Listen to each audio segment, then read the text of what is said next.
Hey guys, Prowl 1701 here, and today we're going to be reviewing episode 5 of The Keys of Marinus, which is The Sentence of Death. And this story continues to impress me with its episode's titles.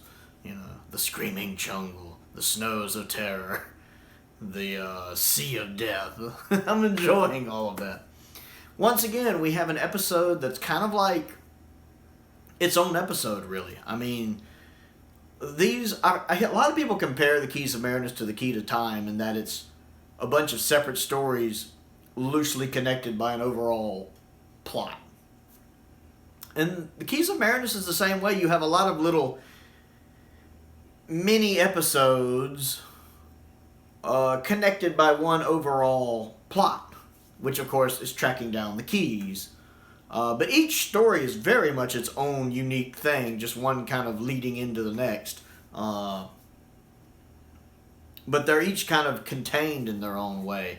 I mean, the first episode was very much the setup, exploring that abandoned little place with just the one guy still in it, finding out the sea is acid, and that's an awesome concept. I love that. You had the second episode about the paradise that wasn't quite the paradise it appears. That's the episode I want to see in sci-fi.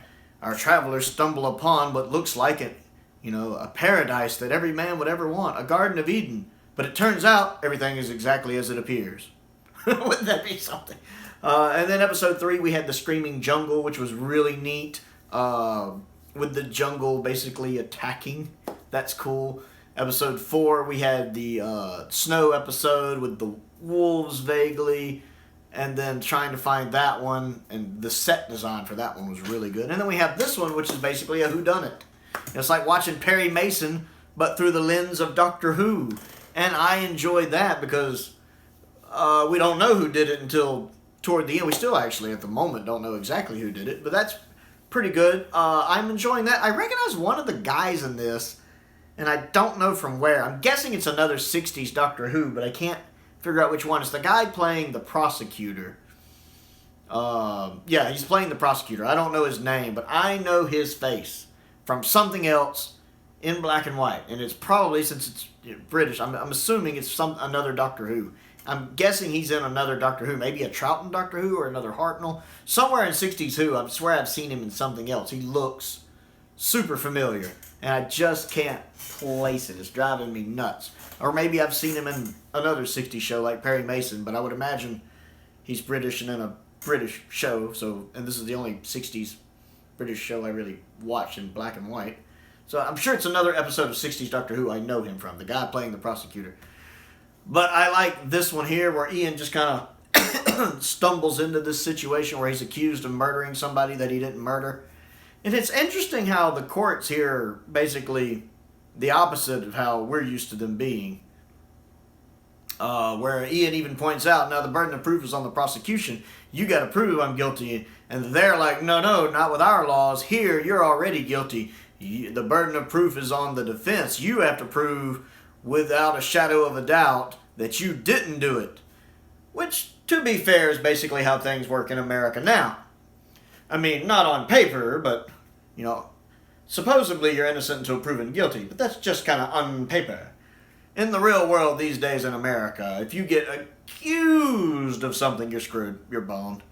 I mean, you pretty much have to prove without a shadow of a doubt that you're innocent or you're screwed. Social media, I mean, you look at everything with the Kyle Rittenhouse trial and everything that's went on with stuff like that, you are screwed. So it's interesting to see this TV show that was done in like 1964 very much running parallel with things I see happening in my country. And again, I'm an American. Things I see happening in my country now. It's actually quite terrifying. That you're pretty much presumed guilty until proven innocent. So that was interesting to me to see. I like seeing Hartnell back. He looks well rested. Hartnell looks well rested. He is cracking in this episode. He seems to have enjoyed his little holiday vacation. He's like, yep. He has this look on his face like, I went down to the beach, I had a good time, I drank a lot, I got all the bitches, let's do this Doctor Who thing today. He is having a ball here, and he's great. He's fantastic. He's self-confident. He knows exactly what he's doing. He's sure of himself. the way the doctor should be, unlike, what's currently in there, which is always on the back foot. No, this is a doctor that is confident, knows what he's doing, and is 2 steps ahead of everyone else, and is baiting the trap. The way he has all of this already figured out, the way he baits the trap and has people falling for it, is perfect. I like how he uses one of the other keys to trick the one guy into revealing himself, which is the second time that guy slipped. He's really not very good at this. I don't think I would have brought him into this plan. If I was one of the conspirators to get the key, I don't think I'd have brought him into this. So I'm curious to see how this is going to resolve, because I would imagine part 6 is going to tie this bit up and have them go back with all the keys to the little home base where we saw the dude who sent them on the quest, who we saw get killed at the end of episode 1. Curious to see how that all resolves. But I very much enjoyed episode 5. I liked it. The cliffhanger made me scream practically, though, because someone else is going to die. Who? And then I hear Susan on the phone. I'm like, oh no. Sure enough, Susan's like, oh, they got me. They're going to kill me. And I'm sitting here going, Susan! Me, I think if I'd been on the phone, she's like, they're going to kill me. I'd be like, do they promise? Put them on the phone. You're going to kill her? Yes, we will. Well, you go right ahead. I don't think you will. I dare you. Susan! If I ever met Carol Ann Ford, I have a feeling if I complained about all my issues with Susan, she would nod, and then she would complain about all of her issues with Susan, and it would probably be verbatim exactly what I said. I have a feeling she has the same issues with Susan most people have with Susan. That's why she left. I don't blame her. Because, like I said, I had a mostly Susan-light episode, which was great, but right at the end, who's the one causing the problems? Susan! But overall, great story, good performances. I actually like the judges in it, their little outfits they wore. I get they're kind of 60s Who on a budget, but they have a regal look to them that I appreciated.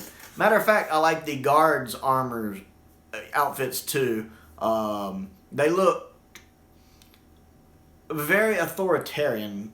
Looked a little too German to me. I didn't really care for that part.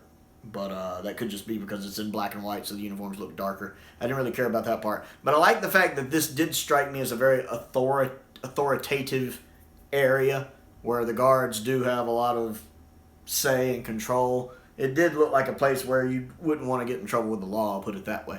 So I did like episode 5. Episode 5 of the Keys of Marinus. What did you think of it? Comment down below and let me know. Other things to do while I have you here. Go ahead and click the like button and the subscribe button and the bell for notifications. That helps me out, and I certainly appreciate that.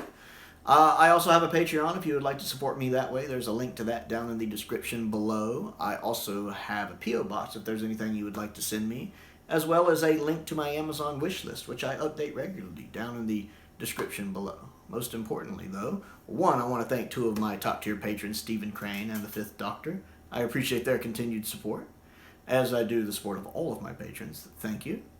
And also, thank you for watching.